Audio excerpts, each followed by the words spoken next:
We are live. Yes. Welcome all the delegates, speakers, discussant. I'll be doing introduction. Good evening, my dear colleagues.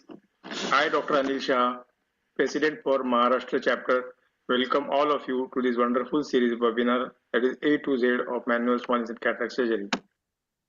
Today is episode 19, part 2, and the title for today's webinar is The Future of Cataract Surgery, SICS in Complex Cataract Cases. The aim of SICS webinar is to popularize SICS by series of webinar to enrich our knowledge, to emphasize how SICS is safe, cost-effective, with minimum learning curve, to emphasize its usefulness for community basis, to involve expert surgeons to share their knowledge and experience, and to make SICS interesting and a popular technique. Here are a few important remarks in SICS in complex cases. When cataract get complex, simplicity becomes our strength and SICS stands tall. The future of cataract surgery isn't just high tech, it is high touch. SICS keeps the human element at its core. Complex cataract cases demands clarity of technique and SICS deliver with precision control and cost effectiveness. As the world races towards lasers and machines, SICS remains reliable and effective in resource-limited complex cases. When phaco falters and femto fears, SICS fearlessly steps forward. This slide demonstrates various types of complex cataract cases. And for this webinar, we have chairperson Dr. Prakash Marathe, Dr. Shirish Thorat, and the speakers who are expert in their field with the best of their knowledge and experience. We have Dr. M.S. Ravindra, Dr. Shravan Masurkar, and Dr. Rajvinder Kaur. The discussion for this webinar, who will argue, debate and dialogue, Dr. Deepak Mishra, Dr. Sumit Sachdeva, and Dr. Rahul Deshpande.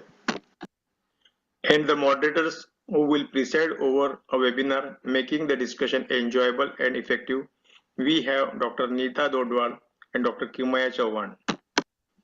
I am really very much thankful to all the chairpersons, speakers, discussant, moderators for sparing their valuable time and making this webinar a grand success. Thank you once again. I hand over to Dr. Neeta. Yeah, thank you very much, sir. Yes. Very good evening, everyone, and warm welcome to this webinar series. So it's my pleasure to be today's moderator for this webinar along with my dear friend, Dr. Kimaya Chauhan. So again, it's privilege to introduce our ISM SICS office bearers to you all. First, we have our founder chairman, Dr. Amulya Sahu, sir. Sir is there online. He will be, I think, joining us shortly. I welcome our Executive Chairman, Dr. Jagannath Boramani, sir, for this webinar. I also welcome Dr. Parikshit Gogte, who is a Vice Chairman. President, Dr. Barun Nayak, sir. Secretary, Dr. Deepak Mishra. And Chief National Coordinator, Dr. Satanshu Mathur, sir. Dr. Boramani, sir, who is the Executive Chairman of this ISM SICS. If he's online, sir, please, I would request you to say a few words. Yeah, good evening, all of you. I extend my heartfelt congratulations to Dr. Anil Shah for the commendable work he has been organizing under the guidance of Dr. Prakash Marathe. This marks the 19th episode of the webinar of Maharashtra chapter of ISM SICS. Each episode thus far has explored a specific aspect of MSICS in detail, and I am very confident that this one will be also a great academic treat. Thank you very much. Thank you for those encouraging words, sir. Dr. Amulya Sahu, sir, is joined.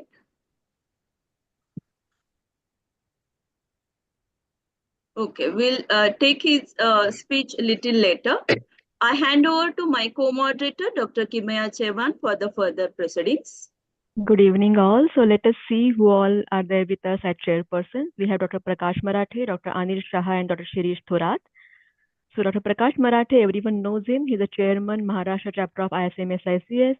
He's past president of IMA, MOS, and Pune Ophthalmological Society. He's a member, medical legal committee, and past MC member AIOS. He has won so many awards. You can, as you can see here.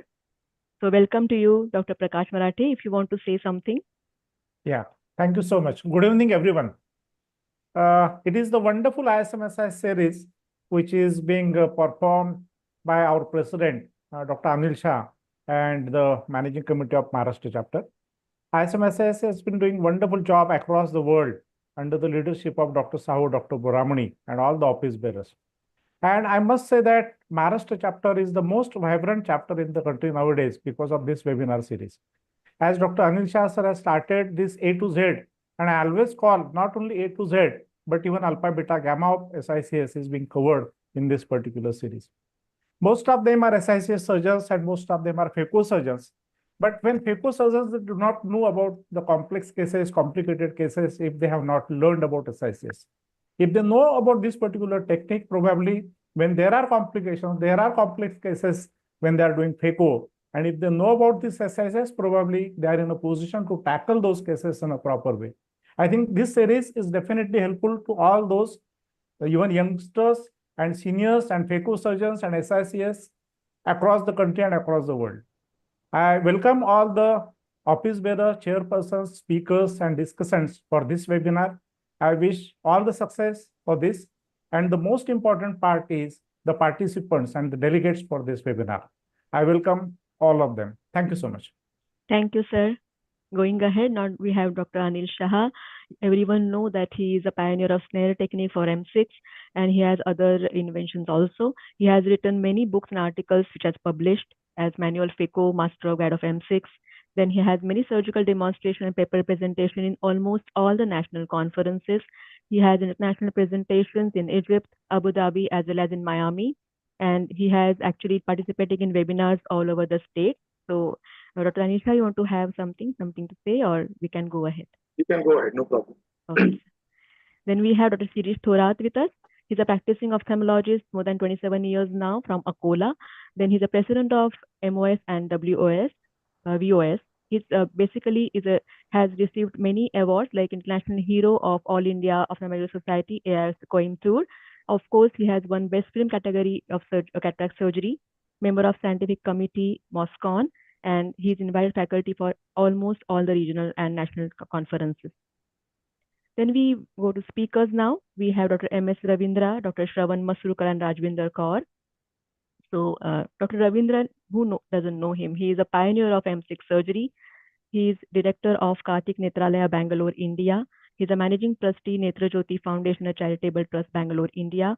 Former president of Karnataka Ophthalmological Society and Bangalore Ophthalmic Society, and founder director of Lions Hospital, iBank, and Mobile Charitable Hospital. We welcome you, sir. You want to have some comments, sir? No, I'll be talking. Okay, thank you, sir. Okay. Then we have Dr. Shravan Masurkar. He is consultant VR surgeon. He is from Banashaktachankari Eye Hospital and SN Medical College, Bagalkot. He has 4 index publication awards in ACRS, and his area of interest are cataract, glaucoma, and retina. Welcome, Masurkar, sir. Then we have with us Dr. Rajvinder. She is professor and head of institute in Batinda, Punjab, private medical college. She has basically a teacher since 2007. She has 50 publications in index national and international journals, and she has won many awards, as you see here. She's a member of Scientific Committee, Punjab Ophthalmological Society, organizing secretary of Punjab chapter of ISM SICS, and executive member of Punjab chapter of WOS. Welcome, Dr. Rajvinder. Thank you, Dr. Kimaya, for introduction. I want to thank Dr. Boramani, sir, and Dr. Anil Shah for this opportunity. Thank you. Welcome, Dr. Rajvinder. Yeah. Thanks, Dr. Kimaya, Dr. Rajvinder. Now, moving forward to our discussions, we have very eminent ophthalmologists for today's discussion. Unfortunately, Dr. Deepak Mishra is unwell, so he's not there with us. But I welcome Dr. Rahul Deshpande and Dr. Sumit Sachdeva. Rahul Deshpande, sir, he is a consultant ophthalmologist in Cataract. He is a HOD of oculoplasty and low vision at HV Desai Hospital, Pune. He has many papers and research publication to his credits at various journals like Indian Journal of Ophthalmology, British Journal of Ophthalmology, International Journal of Ocular Oncology, Oculoplasty. He is also invited faculty at many regional, national, and international conferences. With this short introduction, we welcome Dr. Rahul Deshpande. Next, we have, next slide, please.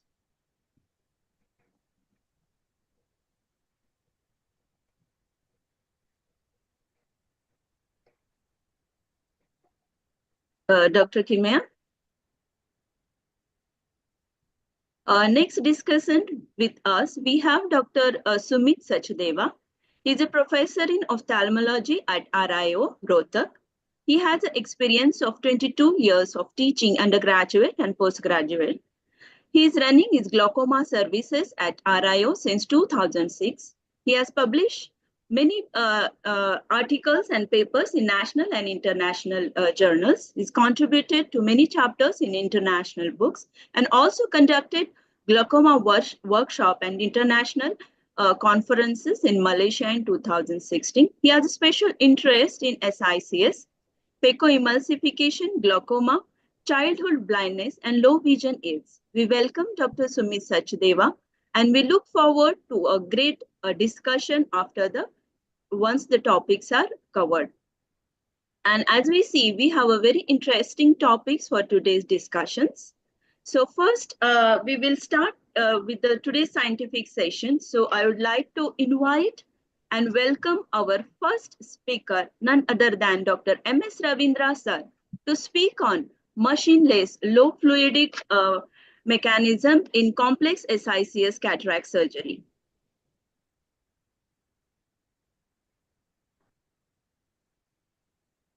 Good evening to all the dignitaries, the office bearers of ISMS, SICS, and the Maharashtra chapter headed by Dr. Anil Shah.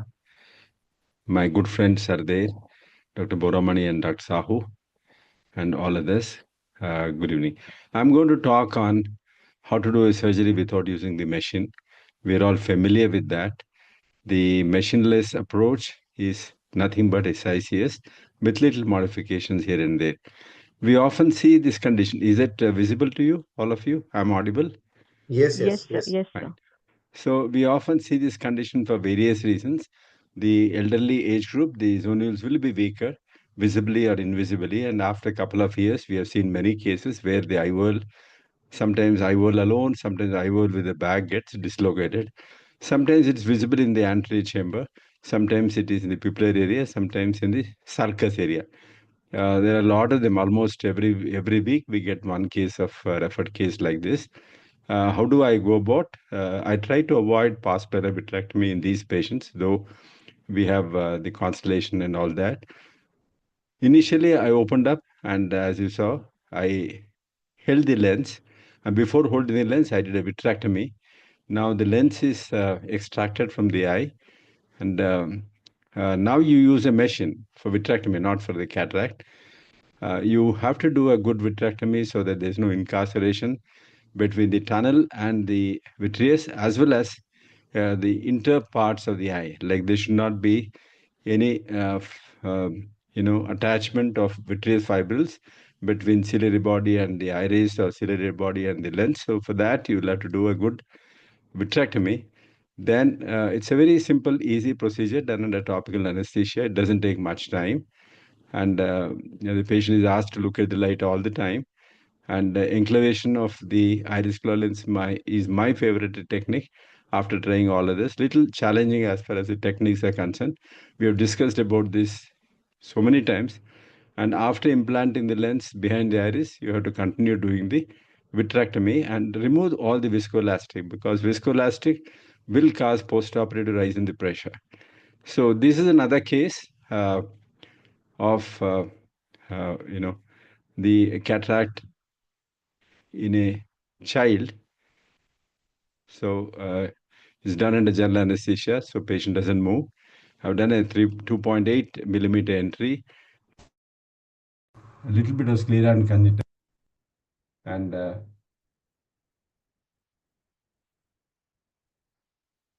I'm doing a rhexis. Many times you can't complete the rhexis. You'll have to take the help of the utrata forceps. Here, fortunately, I can complete the rhexis with cystotome because I did a closed chamber capsulorhexis by my tunnel entry technique. And I'm dissecting all the cortical lens. There's no cortex in a child, so it's lens matter basically. And the lens matter can be easily aspirated without a machine using a Simcoe cannula. There is an irrigation and aspiration controlled by fingers. Both are controlled by fingers, so you basically avoid the surge and overpressure. The main advantage of this technique is you're not pressurizing the anterior chamber, pushing the zonules and capsular structure posteriorly, and that is a big advantage in complicated cases. Otherwise, you may be pushing objects from the front to the back, which is not desirable, especially when there is a complication. So removal of every bit of cortical fiber is very important in a child, otherwise it will give rise to intense postoperative inflammatory reaction. And I do use, because I have only one port, I do use the Simcoe cannulas, bent Simcoe cannulas or U-shaped Simcoe cannulas. Then in a child less than 5 years, I routinely do a posterior capsulorhexis with a cystotome initially. Then once you raise the flap, inject a little bit of visco so that visco goes behind the capsular level and it demarcates where you're tearing it. So this is very important to see the tear that you're creating. And now you put the lens in the capsular bag. So after this, you'll have to remove the viscoelastic so that there's no postoperative pressure hike. Also, I wash the angle region purposefully so that any visco that's gone to the angle when you have raised the pressure is washed out. I'm again repeating vitrectomy, anti-vitrectomy. You don't have to do a lot of vitrectomy, but just enough to clear the capsular bag, posterior capsule from the anterior hyaloidal face. So that will prevent the migration of cells on the anterior hyaloid. And in a child, I put a 10-0 Weichel suture as a routine. So that even if a child drops the eye postoperatively. In a child, I would like to remind that postoperative management almost every day is of utmost importance. You have to prevent the Seneca formation. You have to minimize the chance of posterior capsular opacification in the periphery, and you may have to put the patient on systemic steroids for a short period of time. People should be brisk and reacting throughout the life. And if there are Seneca, peripheral anti-Seneca or posterior Seneca, that means your technique has to be improved. The case of perforating injury, and this is the best case where SICS is in the top priority when compared to pressurized technique of machines. Machines take the pressure in the anterior chamber to 60, 70, 40, depending upon the type of machine that you have. The older machines, the pressures are around 80. That means the entire thing is pushed back. You can see there is a zonular dehiscence here.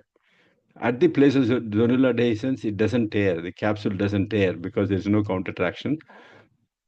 We don't have to put a ring here. Flaring ring is not necessary. I enlarge it to 5.2 millimeters. Then instead of trying to pull the capsule much more than what I've done, I just snip it with a Vanas. So very interesting technique. And I'm ensuring that the zonular dehiscence you have on the lower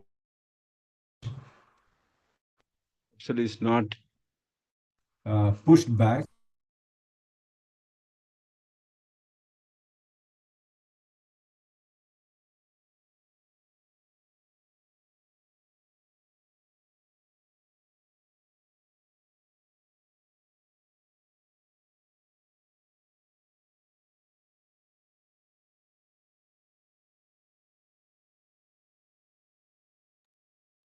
Sir, your voice is not coming, I think.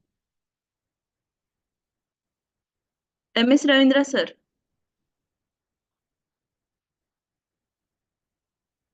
We are not able to hear your voice, sir.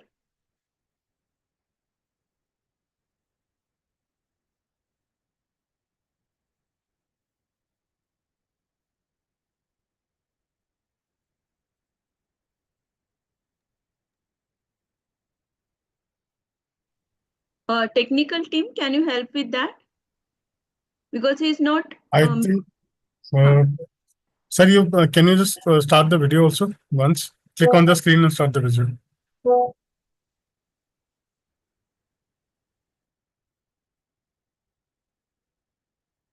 Yeah, probably you are muted. Now you are unmuted, sir. Probably your voice will be heard now. He was unmuted only, still the voice had gone. Yeah, Okay, there's okay, some huh. technical issue from his end. You can log in again, I think. That would be better. Maybe if he logs in again, the voice may come. Yeah. No, it's not coming. He's talking. So your voice is gone. For some reason, it is not getting corrected. Would you like to log off and log in?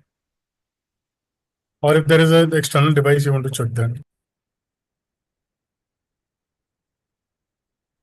I think I'll check with the sir. He can log off and log in. We'll wait for a few minutes. Yeah. Otherwise, we'll answer. No, it's not. No, it's not coming. Can you hear us? Just make thumbs up. Can you hear us? Yeah. I think you totally log out of the system, Zoom, and again join. Try that way. So should we take the next chapter and then we will come back to sir? Yeah. Probably he suggested the same thing. Yes, yes. Thank you so much, sir. So that was a very wonderful, informative videos. We'll continue with that in short time. So I request our next speaker, Dr. Shravan Masurkar. He'll be speaking to us about optimizing MSICS in the presence of zonular weakness. Dr. Shravan, all yours. Good Please evening. share your, good evening. Yes.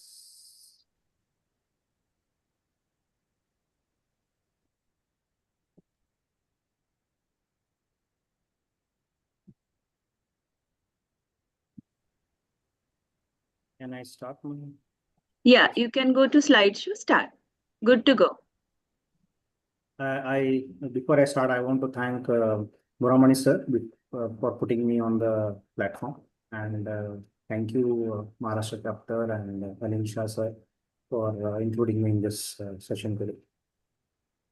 I'm basically a retina surgeon, but after entering private practice, I decided I'll have to move to phaco and entry segment as well.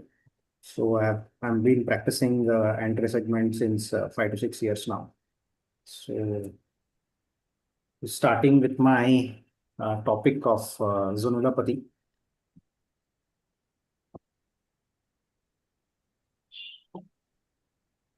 Zonulopathy is a state in which there is deficiency of zonular support for the lenticular capsule. Usually it is called as zonular dehiscence or dialysis, or we call it as subluxation of lens. What are the common causes we see is most commonly we see is pseudoexfoliation, and the next is trauma. And iatrogenic can be due to past minor vitrectomy and repeated intravitreal injections. Systemic syndromes such as Marfan syndromes and Ehlers-Danlos syndromes are also commonly seen.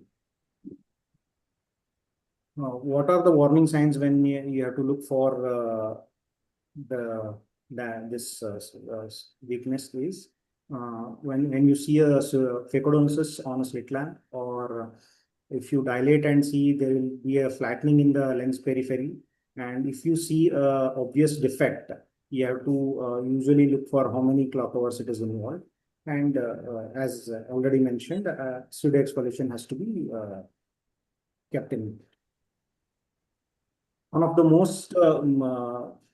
reasons why zonular weakness is challenging is most of the times it is not obvious before the surgery is started, and some of the subtle signs can be missed during the slit lamp examination. So usually before going into the operation theater, I usually remind myself saying that there is no such thing as a routine cataract surgery. So what are the intraoperative steps to take care when you start this surgery is we basically need to minimize or to maintain the stable anterior chamber so that there is no collapse of the anterior chamber or there is no increase in the anterior chamber pressure so that the weakness doesn't increase further. And what are the strategies which are going to help us to protect during the zonular license is we should always have a plan B. Plan B in sense, suppose we have planned for a phaco foldable or a foldable IOL, we should be ready with our iris claw or a 3-piece IOL. If the pupil is small, make sure it is optimum size increased with capsule expand iris expanding devices such as BHX or a Malaysian ring or microsphincterectomies or stretch pupilloplasty, whichever you are comfortable with. Yeah, make sure the capsular rhexis is optimum size when you are, especially when you are planning an SICS or in cases of a hard nucleus, make sure it is of optimum size. And during hydrodissection and delineation, it has to be done very slowly and carefully. And as mentioned, I'll keep explaining along with the videos, I'll share the tips.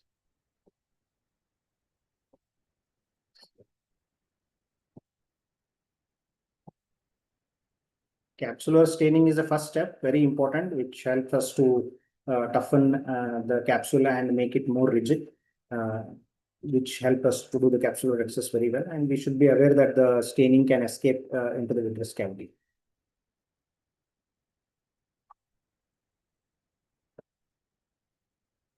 The most important step where you will understand if there is a zonular weakness or no is this capsular rhexis. When you start making a capsular rhexis, in this video, the moment I touched the capsule, I knew there is a generalized weakness. And you can see in this video, there are folds on the anterior capsule, which suggest there is a zonular weakness. At this point, you can either shift to rhexis forceps, or if you're comfortable with continuing with the cystectomy, you can. As in this video, I have completed with a cystectomy.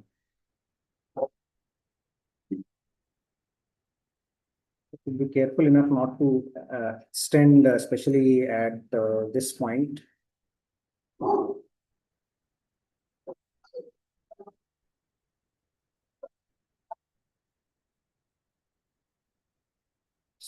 So then,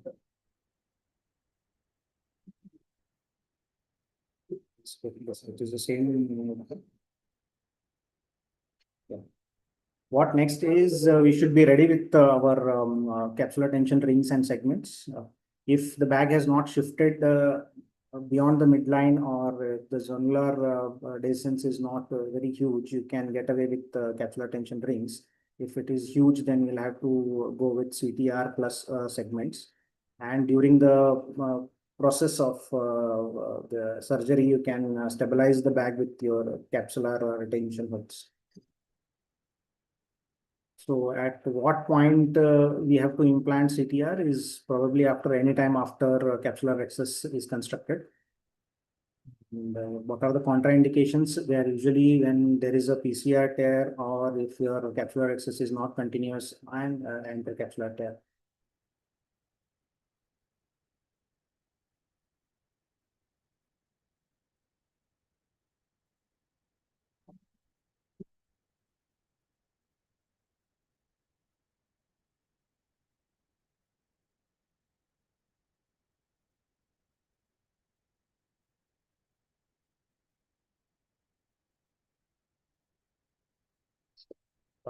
Good presentation.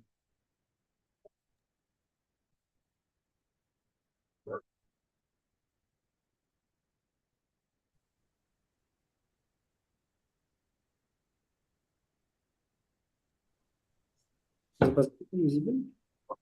Presentation visible, but it's not moving forward. Yeah.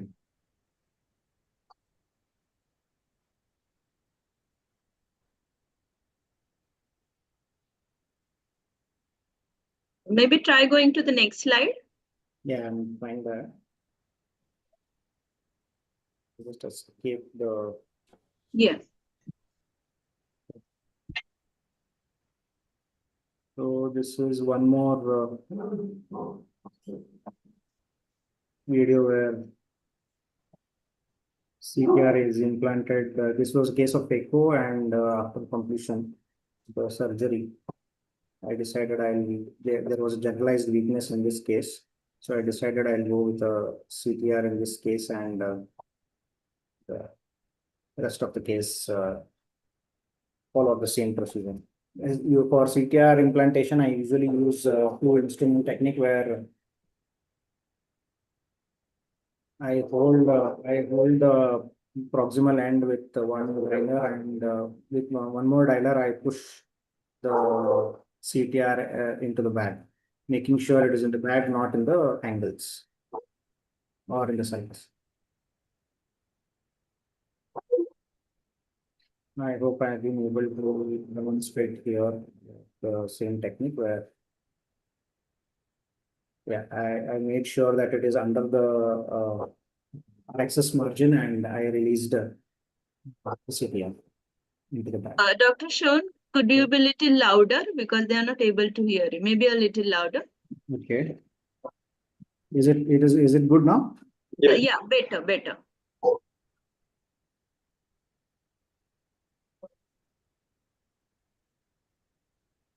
Yeah. The next procedure or next step would be, if the defect or the weakness is very huge, then we'll have to secure it with segments. And this is a segment with an eyelet where it is sutured and it is secured onto the scleral wall, whichever side the weakness is high. I don't have a window for this segment.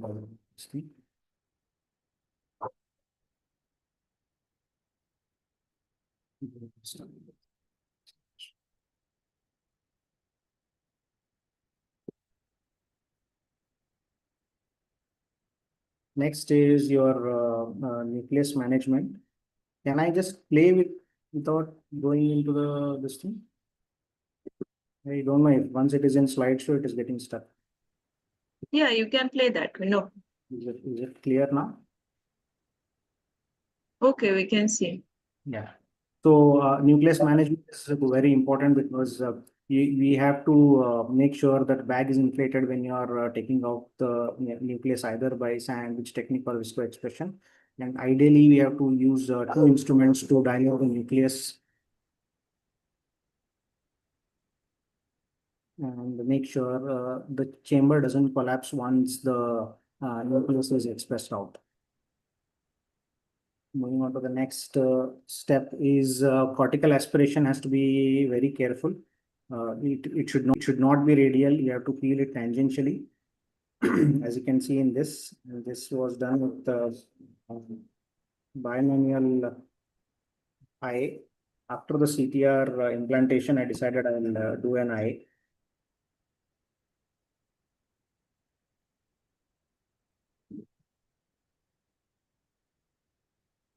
So it is little difficult to do cortical aspiration, especially after CTR implementation. It gets stuck in the CTR, but yeah, you can achieve to remove all the cortex with care.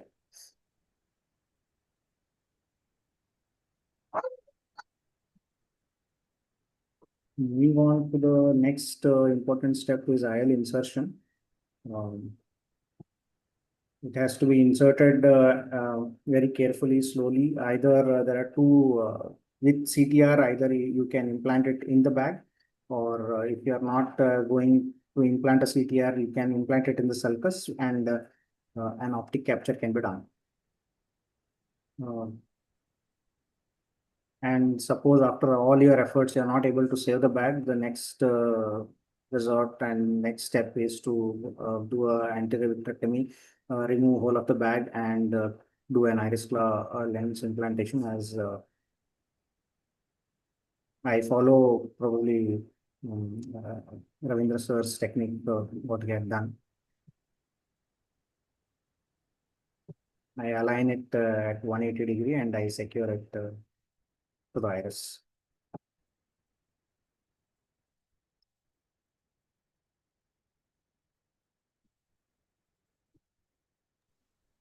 And the other techniques of IOL implantations are SFIL, and this is a sutured one where 180-degree apart under the scleral flap, the suture is secured. Other techniques which are now we use is sutureless SFIL, M1A technique and a modified M1A technique where the foldable 3-piece IOL is the haptics are externalized transconjunctivally and they are secured under the conjunctiva.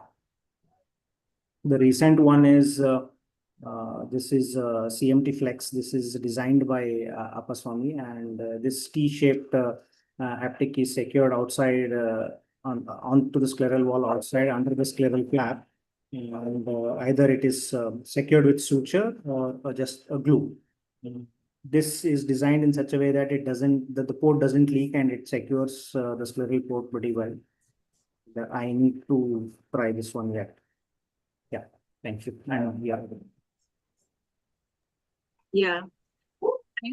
Thanks, Dr. Shravan, for that wonderful presentations. We'll be coming to the discussion at the end of all the presentations. Now, I request our next speaker, Dr. Rajvinder Kaur. She'll be speaking on strategies for nucleus management in hard and dense cataracts in MSICS. My slides are visible, Dr. Neeta? Yeah. So they're in slideshow, I suppose. You can go for slideshow. Yeah. So is it visible now? It is visible. Good to go. Thank you. Here I want to thank International Society of Manual Small Incision Cataract Surgery, especially Dr. Boramani sir, Dr. Amulya Sahu sir, and Maharashtra chapter, Dr. Anil Shah, for the wonderful series of webinars related to manual small incision cataract surgeries. And the topic of presentation is strategies for nucleus management in hard and dense cataract with manual small incision cataract surgery. So in the hard nucleus, we know that the inherent properties of the hard nucleus are increased bulkiness of the nucleus and the non-moldable nature of the nucleus. That is why it is difficult to bring the hard nucleus from the tunnel, which we are usually make around 5.5 to 6 mm. So in such cases, we have to plan some differently. So what are the difficulties which can be encountered in these cases? That is proximity to the corneal endothelium, because these are the bulky nucleus. They are very close to the corneal endothelium. So we have to protect the corneal endothelium. Then reduced working space in the interior chamber because of the increased that is bulkiness of the nucleus. And because of the bulkiness also, there is zonular weakness or dehiscence. So in these cases, we can have the zonular dialysis while doing surgery. And they usually have the non-dilating pupil.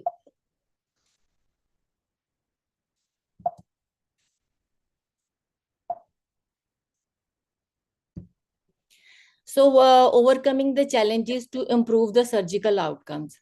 So what is the challenge here? That if we want to bring the 10 to 11 mm of the nucleus through the 6 to 7 millimeter of the corneoscleral tunnel.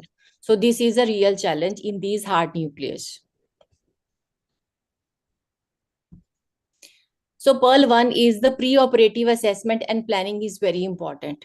Complete ocular examination, emphasizing the hardness of the nucleus, evaluation of the corneal endothelium, interior chamber depth, zonular instability, and pupil dynamics, like the amount of the dilatation of the pupil, is very important. And also we have to assess any factors for the pseudoexfoliation and the previous trauma that may complicate the surgery related to hard nucleus. So select appropriate small incision cataract surgery instrumentation and technique adjustment. So there are many techniques such as we can deliver the nucleus with the help of the visco-expression, blue menthol techniques, and AC maintainer, phaco-minification with the help of the Snare. And it usually look very simple in hands of Dr. Anil Shah. Sandwich technique, glide, Dr. Lahane's favorite, and phaco sandwich and wire vectis. So I will be showing how I use the instruments. So the essential steps, when there is some hard cataract, I usually have to make up my mind that is when we are doing phaco. So when we are some difficult case like hard brown cataract comes, so it is very important to remind our remind that good rexis and the free nucleus, and we have to deliver the nucleus from the posterior chamber to the anterior chamber, and then from the nucleus delivery from the anterior chamber to outside through the incision outside. So number second, that is in these hard cataracts, we are not able to see the red glow. So in these cases, it is very important to stain the capsule, anterior capsule. And it usually we should wait for more time as compared, we usually wait for like in phaco, we usually take it around 30 seconds. But in these cases, we should wait for at least 6 seconds, 60 seconds. So we can see here, that is the staining of the nucleus is very important. It is always advisable to stain the anterior capsule in all the hard brown cases.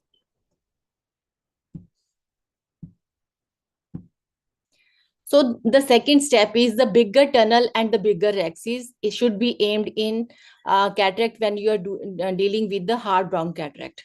So these are the steps. So the bigger tunnel. So you have to be the, normally when you make the manual small incision cataract surgery incision, we usually make around 5.5 to 6 mm. But in these cases, it should be bigger, around that is 6.5 to 7 points, and sometimes it can be more according to the size of the nucleus. And the bigger rexis, that is the rexis should be around 6 to 6.5 mm. Because it is very important, because it will not mold, the nucleus way is not going to mold itself. So we want that the zonules are weak in these cases, and we don't want to put extra stress on the zonules while delivering. So it is always advisable to make a bigger rexis.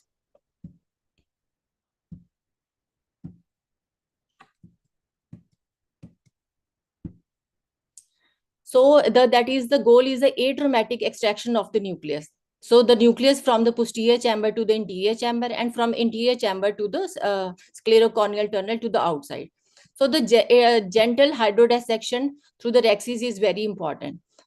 Sometimes some surgeons, they don't prefer to do the hydrodissection and they bring the nucleus, but I usually do the hydrodissection and try to rotate the nucleus a little bit.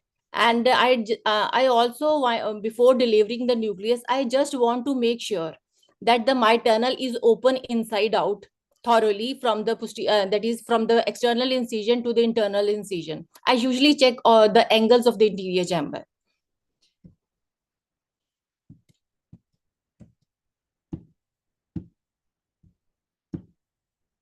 Now the next step is prolapsing of the nucleus from the bag into the anterior chamber. So normally I do sometimes with the SINSKI, single SINSKI, but my preferred technique when we have such type of hard cataracts, the wheeling out with the help of the 2 SINSKI hooks. So I usually do, like with the first SINSKI, I just bring the nucleus just a little bit down and then reach up to the equator and then bring it to the anterior chamber and then wheel out with the help of the 2 SINSKI hooks.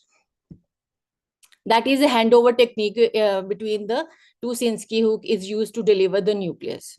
So by this way, I am just trying to minimize the pressure on the zonules. Some problem is in shifting the slides is coming out. So opening of the tunnel is when you now the nucleus is into the anterior chamber. So it is, we can see the size of the nucleus. So accordingly we can that is increase the size of the nucleus, that is the tunnel. If it looks like that the nucleus, the size of the nucleus is bigger than the mouth of the tunnel. So we can do that at this step also, and put the visco over the nucleus and below the nucleus and push the, that is the capsular bag behind by putting the viscoelastic agent.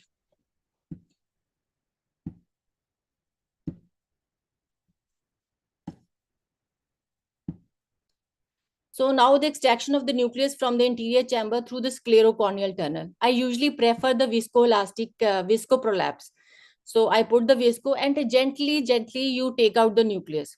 when the 2/3 of the nucleus is outside the tunnel or inside the tunnel, you can just release the pressure so that the capsular bag posterior capsule goes behind. So in the second picture also, we can also see that you can decrease the pressure when 2/3 of the nucleus is outside.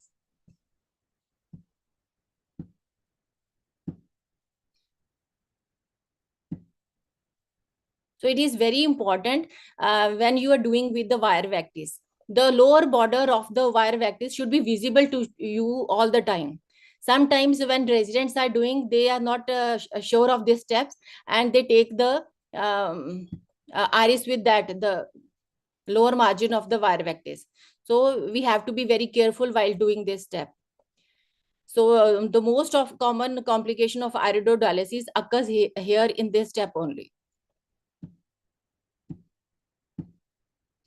So now I am using the customized manual small incision cataract surgery, especially when I feel like that the patient is having the astigmatism. So in this case, we can see that delta is a -3.02 and K2 is 44.95 and K1 is 49.3. So I am doing that is manual small incision temporally to minimize the astigmatism post-operatively. So we can see here that is by doing a temporal manual small incision, and you planning the incision on the that is steep axis, you can minimize the astigmatism. And after that, all the steps are same. So this is the case which I did today only. He was a 7-year-old male, one-eyed patient. Other eye is he is diabetic also, with his hemorrhage in the other eye, and that is a non-dilating pupil with the hard brown cataract. And because of he was a PL hand movements in the other eye, so I plan to do in the that is a SICS in this case in the right eye first, followed by vitrectomy in the other eye. So we can see here that non-dilating pupil, the pupil is not well dilated. So you can do the rexis along the pupillary margin. Then we can the astigmatism was also there. So I planned the temporal incision, that is temporal manual small incision cataract surgery. And the nucleus was very hard. So you have to be patient in these cases, because the patient is one-eyed and the diabetic. Some are that is unforeseen complication can occur, like the bleeding in this case also. So you have to be very careful in these cases.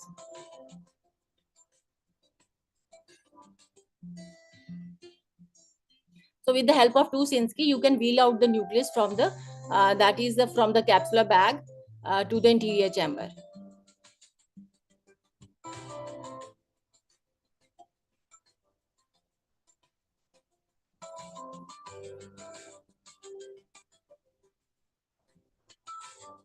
With the help of the wire vectis, the nucleus was taken out. All other steps are same. So I will continue with the next. So the take home message is that is dye-assisted capsular rexis is always important and helpful in these cases. Always plan for the big tunnel and the big rexis. And incision can be 1.5 mm behind the limbus. It should not be much more behind, that is the limbus, should not be more than 1.5. And use of cohesive viscoelastic should be encouraged in these cases. And never hesitate to put the sutures whenever you are in doubt. That is, you should never hesitate to put the suture. So this is my take home message.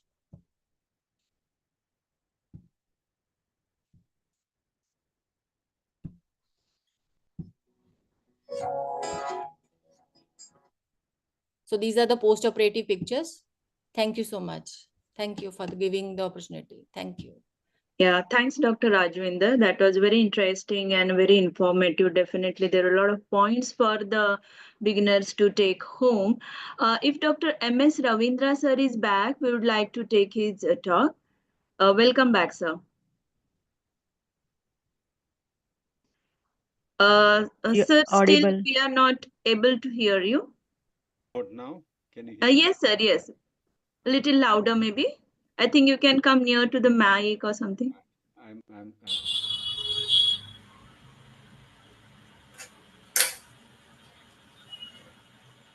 I do a start from how much time I have? Looking at the watch now, it's 9:50 already. It's 9:50, sir. How much time can I take? You can take your time, sir. Sir, we want to listen to you, sir. Please go ahead, sir. We want to listen, but we are Yes. not able to hear. Yes. Sir, still there is a problem with the voice. We can see the videos, but the voice is not coming. If you have any voice over videos, that is also fine. When you came near to the microphone, we could hear you a little bit, sir. Just check the microphone volume in your audio settings of Zoom. Yes, you can join with one more equipment, that is handset, mobile handset. And from that, you can speak. And video can be displayed over laptop or desktop. Okay, that's a good idea. Can I? Yes, sir. Yeah. Yes, Now sir. you are Now audible. you can. Now you are audible.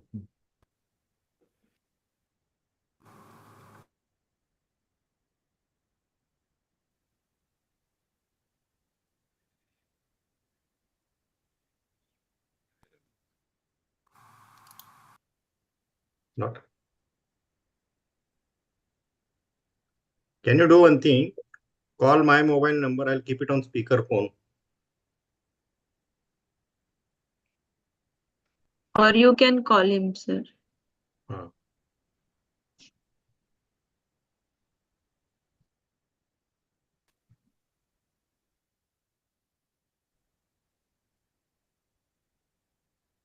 Meanwhile, everyone can prepare their questions for the speakers, and it will be a very interesting discussion.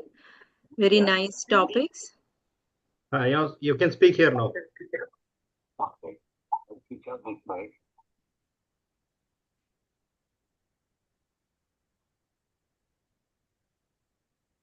Hello. Yeah. Can you hear me now?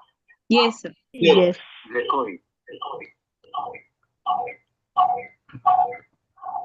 We can hear you now. But it's echoing. Oh. So you can, you can mute your video, your audio, and you can speak via mobile so that Dr. Boramuni's screen will be with volume. Correct. Your Zoom audio, you have to mute microphone. Yeah, just like speaking on the phone. You can display the video and you can speak on the phone. Can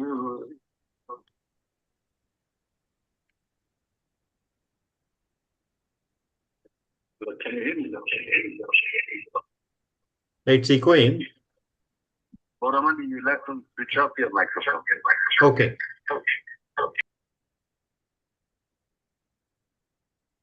Now, if we unmute Boramani, sir, we cannot hear both of you.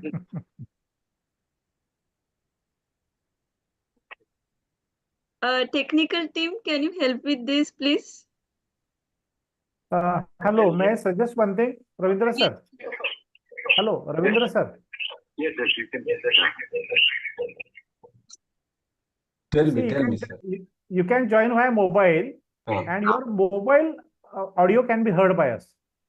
Zoom link. Means you will be joining with two equipments, like a laptop as well as mobile. Open your mobile and Zoom link. No, but if both are closed, they will be again echoing. No, he will be putting laptop or speaker off. Okay. Acha. That is the best idea. But earlier he was absolutely, audible and we could hear also. Yeah. So I thought that if we can just log off and log on, it will come back. But it has still. He's done already, no? It's not coming.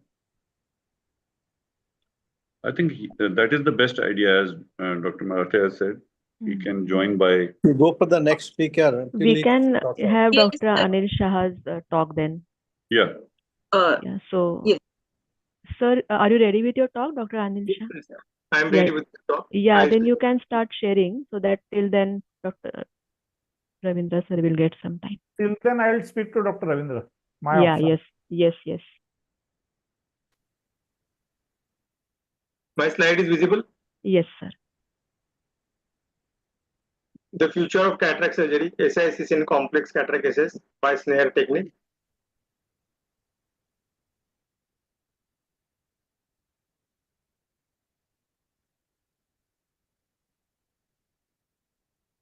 Dear colleagues, here I will show you how the snare can be used in complex. Voice is audible. This is a patient having a glaucoma. Yes, sir. 70-year-old It male is audible, sir. with dense brown cataract. Now, the scleral tunnel incision is done like a routine scleral tunnel incision. After doing bisection, the nucleus is prolapsed to the anterior chamber with the McPherson forceps.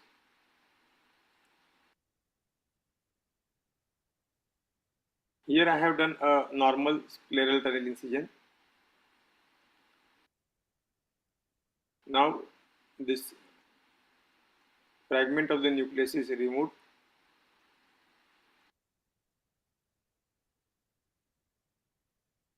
These type of complex cases are very easily managed by snare technique, and the results are also very good, encouraging. Now IOL implantation is done, and here a window is made for trabeculectomy. The small trabeculectomy piece is removed. Iodectomy is done. Then the tenons, extra tenons is removed.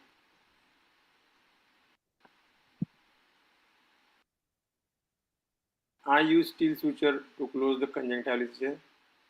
This is my preferred suture technique for all types of suturing in cataract surgery. This is 50 micron steel suture. Now this is another case. It is a small pupil and a brown cataract, maybe a pseudo exfoliation. These type of cataracts are very challenging to other methods of manual small incision cataract surgery and even to the phacoemulsification. Now nucleus is prolapsed into the anterior chamber with the steel screw, and with the ball dialer, the prolapsed nucleus is brought into the anterior chamber safely without causing any damage to the posterior capsule, capsular ring, or even to the endothelium. This nucleus is occupying the whole space into the anterior chamber. After making it free floating, the snare is passed to encircle the nucleus and the division is done. Now, if other methods of cataract surgeries are used, then it is very difficult to manage all these small pupil cases. But after prolapsing the nucleus into the anterior chamber, division of the nucleus is done and smaller fragments are made. Here the trisection is made and the nucleus fragments are removed safely.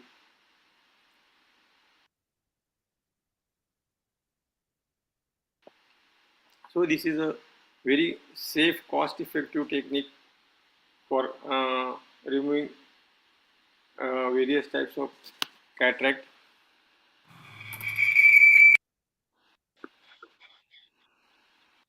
Now this is another case where the snare trisection is done and the nucleus is divided into 3 pieces. Here we will be implanting a premium IOL. Because the incision is 3.5 millimeter, it is close to phaco incision. So there is no additional surgical induced astigmatism with this type of incision.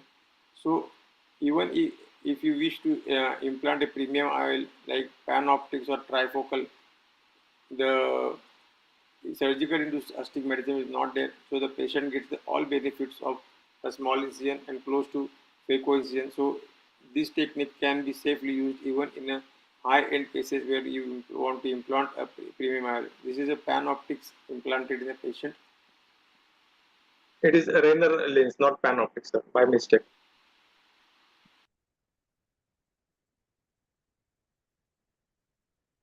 Now, these are the post-operative results of the patients where the post-operative IOL power refraction is very less, and this is a post-operative cornea, clear cornea, day 1. These are the surgical results of the patients very VVIP patients are also operated with this technique. Now, this is a case for where this is a lens-induced glaucoma, and these types of patients are also very difficult to manage with the other methods of surgical technique. But with the snare technique, you can easily bisect the nucleus and remove it through a small incision. This is another case of a complicated cataract where pupil is not dilated, there are synechias and difficulties while doing other methods of cataract surgery. But with the snare, you can safely remove these types of nucleus. Now, this is another important rhexis runaway problem, which frequently occurs in the intumescent cataract. And if this occurs in a phaco patient, then you have to convert it into other methods of SICS. Otherwise, chances of complications like tear to the posterior capsule, nucleus drop, and other major complications can occur. But with the snare technique, these type of cases can be very easily managed. The main advantage of snare technique is that the pressure in the anterior chamber is well maintained. It is low pressure technique. It doesn't cause any fluctuation in the anterior chamber. So the nucleus can be prolapsed. Then there is no zonular stress, no zonular damage, and the capsular back complex is also safe. Now this ballpoint multi-purpose instrument is used to prolapse the nucleus into the anterior chamber. Now once the nucleus come into the anterior chamber, the surgery becomes a very safe surgery. Now with the snare, the bisection is done and the nucleus is divided and it is removed. This type of technique doesn't cause any damage to the rhexis runaway part, and IOL can be implanted very safely without causing any complications. See, the IOL is implanted in the bag without much problem. This is my very old video about 10 years back. This is a very brown hard cataract, absolutely stony hard cataract, grade 6 type of cataract. And this type of cataract can also be managed with the snare technique very easily. Here the capsular rhexis is done. Big capsular rhexis is usually advisable. The internal incision must be slightly wider than the external incision. Now hydrodissection is done and nucleus is prolapsed. Now here the snare is engaging the nucleus and it is making one clear cut section. Here the posterior plate is completely divided. So there is no attachment to the posterior plate and complete total division of the nucleus occurs. So the removal of the nucleus is also very safe. Now another division is done, and these are the three fragments which are very hard cataract. Three fragments are there. These fragments are also matted, so you have to separate it with the McPherson forceps. Clearly you have to separate it. And then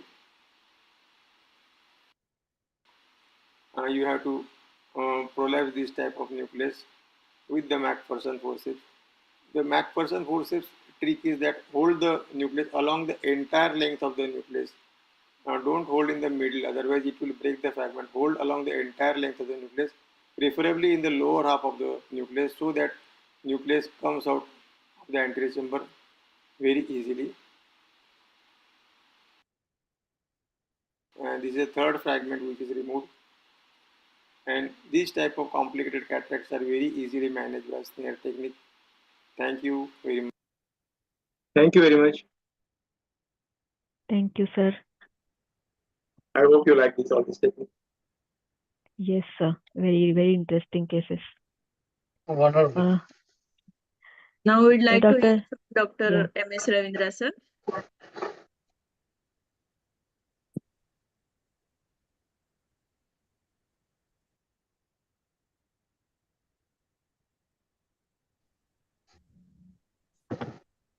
Put your mobile speaker on.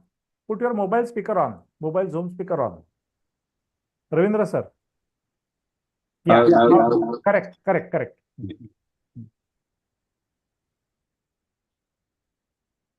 So can you leave one audio, one device, you can leave the audio. for one device. Yeah. So there is an echo which is coming. So you have to leave the audio, not mute, but leave the audio. I've disconnected the microphone.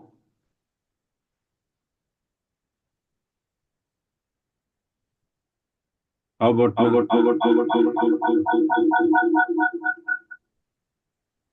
On your laptop, you can disconnect the audio, sir.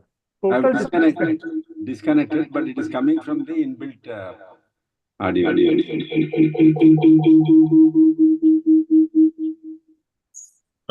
Sir, on the laptop, can you just click on the arrow next to the mic audio on this thing? I've done it now. Is that better? Yes, Yeah, all good, it sir. is better now. Yeah, you can continue, sir.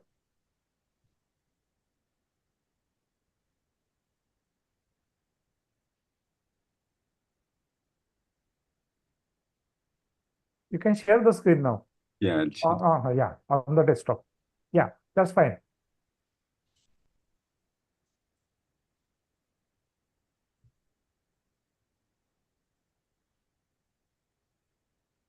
Is that okay?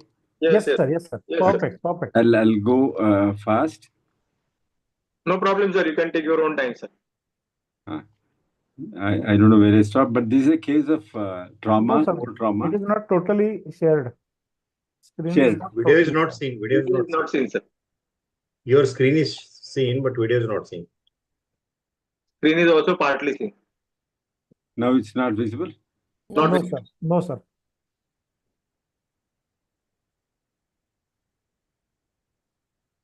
Now the audio problem is resolved. Only the thing is your video should be seen. New problem. I'm sorry. No problem, sir.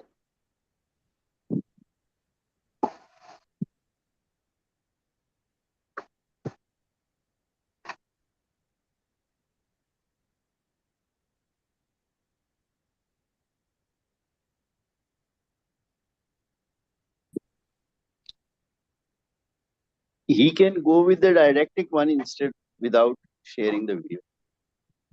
I think he's doing now. Yes. Yeah, it's fine, sir. It's fine. Just go ahead. Yeah.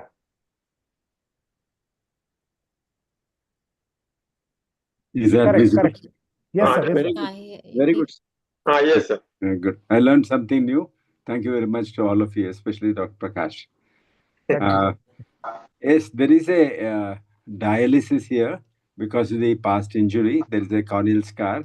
And whenever there is a dialysis, there is no counter pressure, so you cannot do a good rhexis. I've stopped at that point. Remember all this time. And I've snipped the fag end of the capsular remnant with the vanas. So I do a hydrodissection, but away from the area where the injury was there. Hydrodissection helps us to remove the cortical, nuclear, epinuclear masses. First thing I do is rotate the nucleus mass. Entire cataract mass has to be rotated. So then it will get disconnected from the various layers. And then you can aspirate it out, or you can express it visco-expression. Whenever you do visco-expression, there is a simple trick that you'll have to press the base of the tunnel down with wire vectors. So base of the tunnel, if you press it down, the intraocular pressure, intravitreal pressure increases slightly, and it's monitored by visual reflexes. And then the cataract starts flowing in, because there are two things happening. One is you're injecting viscoelastic into the anterior chamber, which increases the pressure in the anterior. And when you press the floor of the tunnel backwards like that, and slowly seeing the results, how much the cortex or nuclear pieces come out, then it's very easy to take out the nuclear pieces. So very carefully, seeing that I don't extend the zonular dehiscence, I'm doing the cortical aspiration. Again, all these patients, cortical aspiration, complete cortical aspiration is essential. Sometimes I take a ball dialer and extend the pupil margin and see if there is any hidden cortical masses. I don't use that endocapsular ring in any. Most of my surgeries, I don't use it, because there is no continuous further damage of the zonules here, because it's because of the injury. So I see that the the haptics are aligned away from the thing. Patient had excellent vision postoperatively. He had a larger amount of astigmatism, but then that's all right. This is a case of hypermature cataract with a very bulky nucleus, bulky endocapsular mass, which will, it's, all of us have our own techniques, but the technique I use is that I enter the chamber with perforating the floor of the tunnel so that the visco is trapped inside. There's no leak of visco from the tunnel. In this technique is very helpful in this kind of cataracts. So it's very important to see that. So there is a small tear there, small nick there, which can extend easily and go to the periphery, that nick. So you should not have these nicks. What I'll do is I'll hold that and enlarge the capsular axis before I do anything else.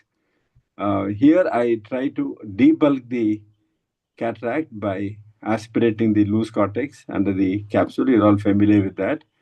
As I'm doing it, I'll also extend so that there's no point from which the capsule can break. This is the most important thing, rotating it 360 degrees and go up to the mid-peripheral equator and then try to scoop that loose cortex inside so it comes out. So then aspirate it. Now you can see the nucleus is freely moving inside the capsular bag, and remove as much cortex as possible, deepen the chamber again. Make a nick and do a spiral.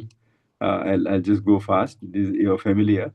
And this nucleus has to be taken out. And you have to match the capsular opening size and the nucleus. It's very important. If you still feel nucleus is larger, you don't have to look at only the width of it, but also the mass of it, thickness of it. That should match the thing. Otherwise, you'll pull the zonules.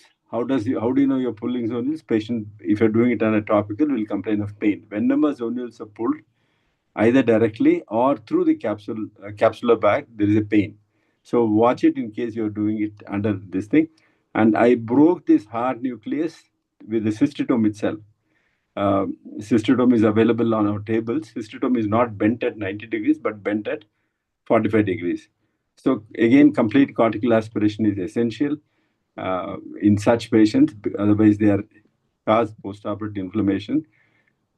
The cornea should be clear on day one, and the inflammation should not be there. There should be no blepharospasm, no photophobia, and by and large, a good surgeon, if you're seeing from a distance, if you're facing the patient, one should not be able to identify which eye was operated on the previous day. That is the ultimate results you can get.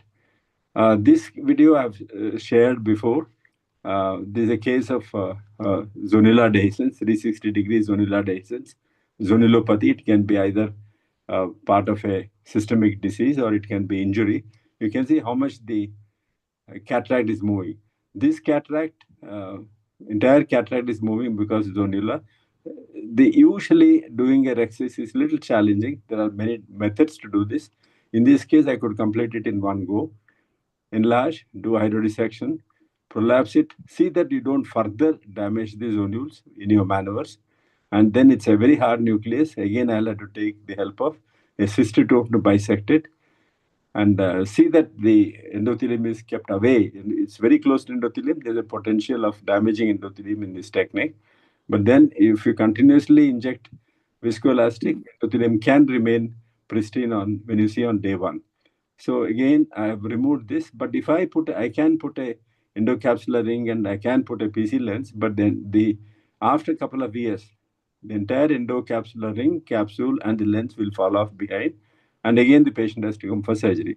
So in this, when I was doing a couple of years ago this, I thought, why not I keep the posterior capsule and the capsular rim and then implant a retro iris lens, which I'm very fond of. And this, I've done more than 50 surgeries of this type for various indications, including microspherophakia and zonulopathy, trauma. And I always thought we are going to have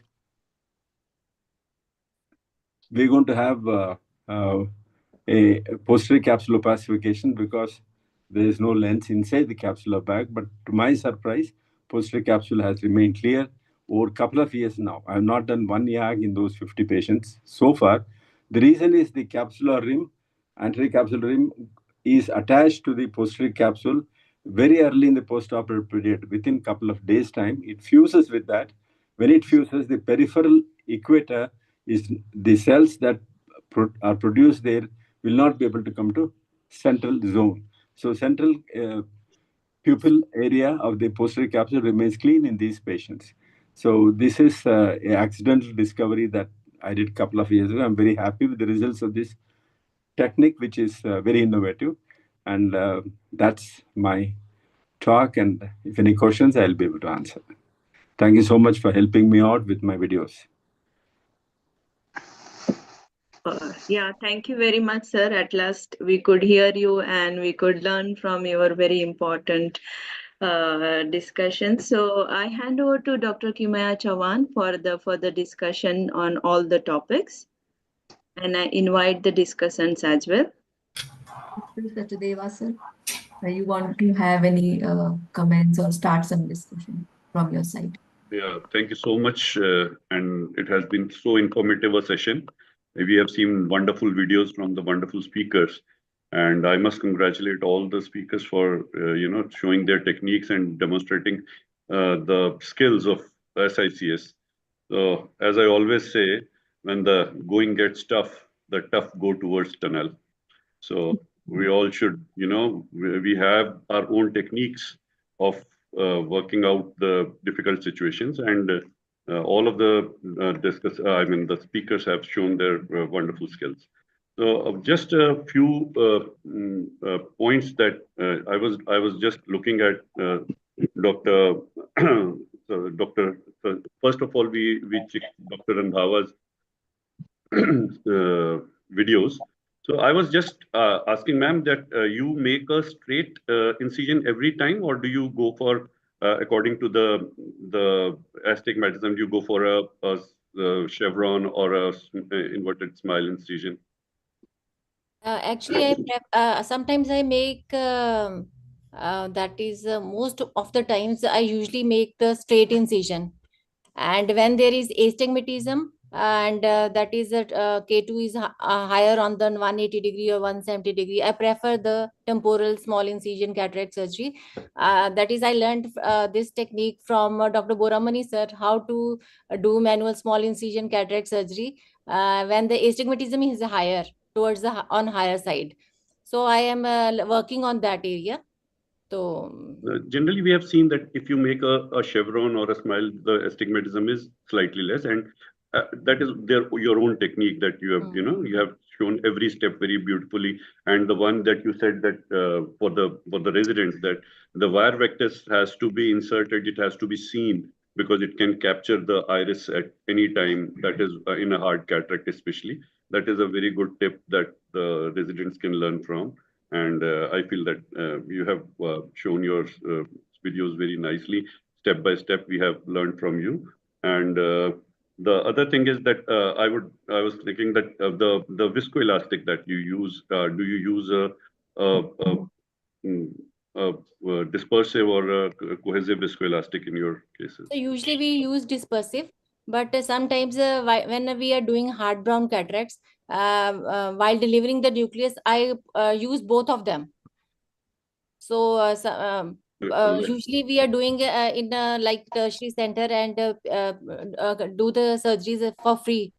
So in those cases we can't. So in those cases we have to be very economical. Yeah, absolutely. So you use double shell technique also sometimes. Yes. Right, in hard cataracts. Fine. Thank you so much, ma'am. Thank you. So